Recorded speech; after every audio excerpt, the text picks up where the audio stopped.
Dia 9 de setembro de 2025, foi lançada a atualização 6.0 de Genshin Impact, intitulado Luna 1. Uma nova região, novas histórias, novos personagens, novos puzzles, novas mecânicas.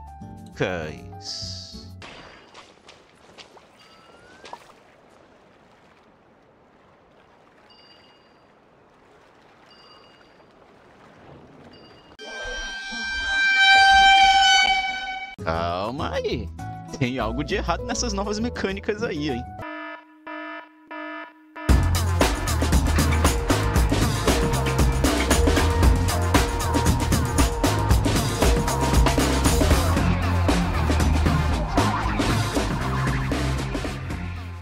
Bom, que Genshin é o meu jogo favorito, acho que é bem sabido pela comunidade aqui do canal. E se você não sabe, que não faz parte da comunidade, então faça parte, se inscreva e deixa o like, hein? Acho bom. Até porque são mais de 200 lives de Genshin já jogadas, tá? E um desafio do modo hard. Se você está curioso para saber como é que é o modo hard, venha para as lives. Sábado e domingo, às 2 horas da tarde, temos lives aqui de Genshin, beleza? Além de outros conteúdos sobre o assunto. Mas não se engane, apesar de eu amar o jogo, ele tem inúmeros defeitos. E não estou falando do endgame ou do farm de artefatos. Até porque isso aí a gente já tá careca de saber, né? Eu estou falando da física do jogo. Ok. Eu já fiz um vídeo apontando alguns problemas de física dentro do Genshin Impact, né? E, bem, como físico formado, por mais que seja entretenimento, não tem como eu não notar algumas bizarrices. Como o fato de, ao cair de uma altura muito grande, a gente não tomar dano de queda caindo na água, né? Sério, gente. Isso aqui eu acho muito estranho. Mas é aquela história. Você consegue relevar essas situações. Contudo, em Nod Cry eu vi algo que não tem como não me incomodar. Pois bem, para que você tenha uma ideia, olha essa gameplay aqui.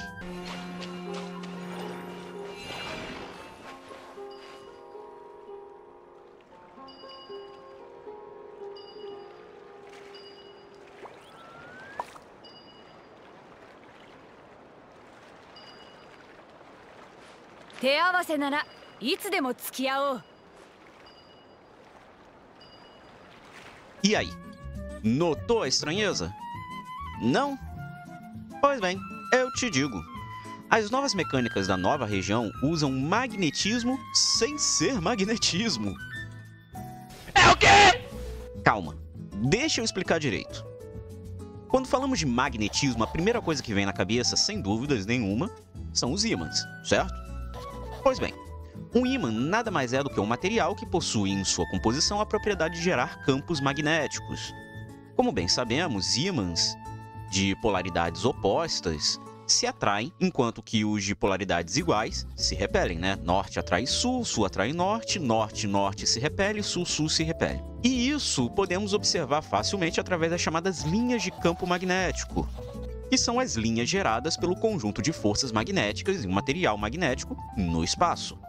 Acontece que as linhas de campo magnético são fechadas, ou seja, elas formam um ciclo, o que, por consequência, gera uma das principais características do magnetismo. Não existem monopolos magnéticos. Calma, não se descabele.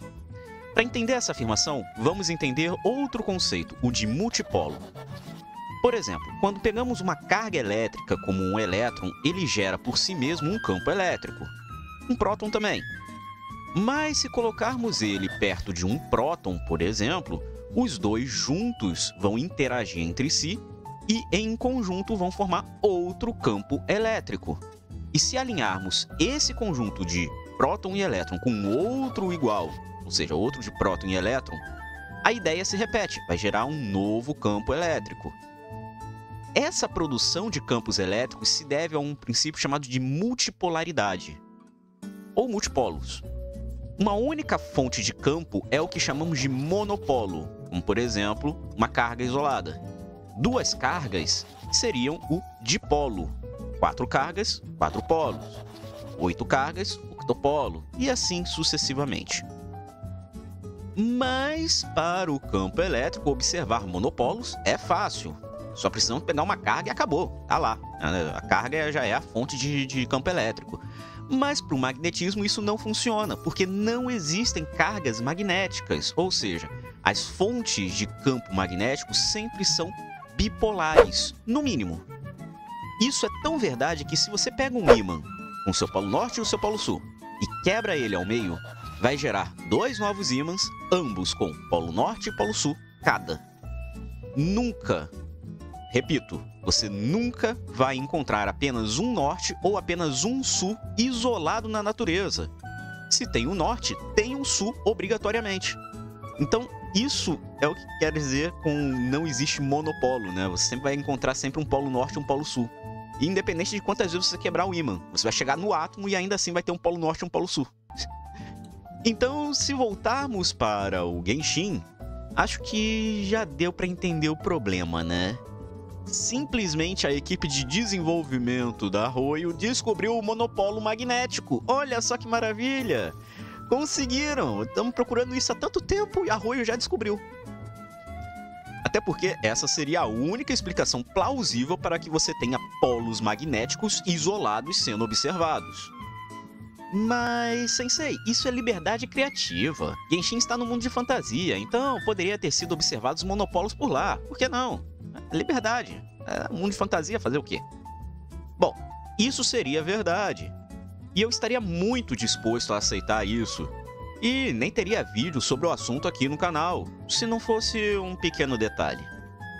Apresento a vocês Lauma, a emissária da Lua Gélida. E ela me chamou a atenção para algo. E não foram os seus grandes chifres, tá? Durante a missão principal, ela conta sobre como o poder do Kuvak surgiu em Nodcry. Kuvak é o nome desse poderzinho aqui que é usado para gerar esse princípio de atração e repulsão, tá? E esse poder surgiu após a destruição das luas no céu de Teyvat. As luas se destruíram, os pedaços caíram em Nodcry, e quando caíram em Nodcry, geraram o poder de Kuvak. E esse poder era inerente às luas. Inclusive, se quiserem, eu posso gravar um vídeo explicando as consequências de 3 luas para um planeta, tá? Porque é um tema bem interessante até. Mas voltando ao assunto, no meio do diálogo, ela solta que a deusa da lua eterna, a maior das 3 luas, teria sido responsável por usar o Kuvak para criar as marés. Mas calma lá, se o Kuvak seria o magnetismo, como caraças ele foi usado para gerar marés? Isso, meu caro, é o grande problema. Até porque isso é trabalho da força gravitacional e não da força magnética. Aí você pode me dizer, então é simples, a força que o Kuvak representa é a força gravitacional e não a magnética. Problema resolvido. Sem dúvida.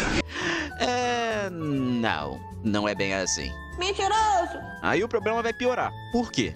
Apesar de podermos atrair as coisas com a gravidade, não podemos repelir elas usando a mesma força. Nós dizemos que a força gravitacional ela é sempre atrativa e central, ou seja, sempre vai para uma origem.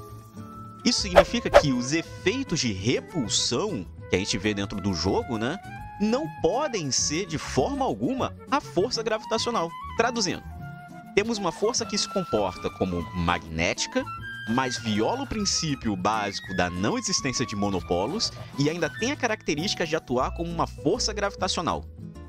Logo, qual a conclusão que tiramos disso tudo? Exatamente. Arroyo criou um magnetismo com crise de identidade. Ou isso, ou então a água do Genshin não é água. Porque as duas coisas não tem como ser. Tá bom. Bem, é isso, meus caros. Espero que você tenha aprendido algo por aqui e espero que também você não se esqueça de deixar o like, se inscreve se não for inscrito, ativa o sininho para não perder nada, considere se tornar membro aqui do canal, isso ajuda bastante. Hypem o vídeo, beleza? Comenta aí se você tinha percebido essa inconsistência, essa incoerência dentro de Nod Cry. Eu acho que, no caso, quem vai comentar vão ser mais os jogadores de Genshin, né? Mas se você não for jogador de Genshin, comenta aí se você já sabia sobre tudo isso. Eu fico por aqui. Tamo junto. E em pé.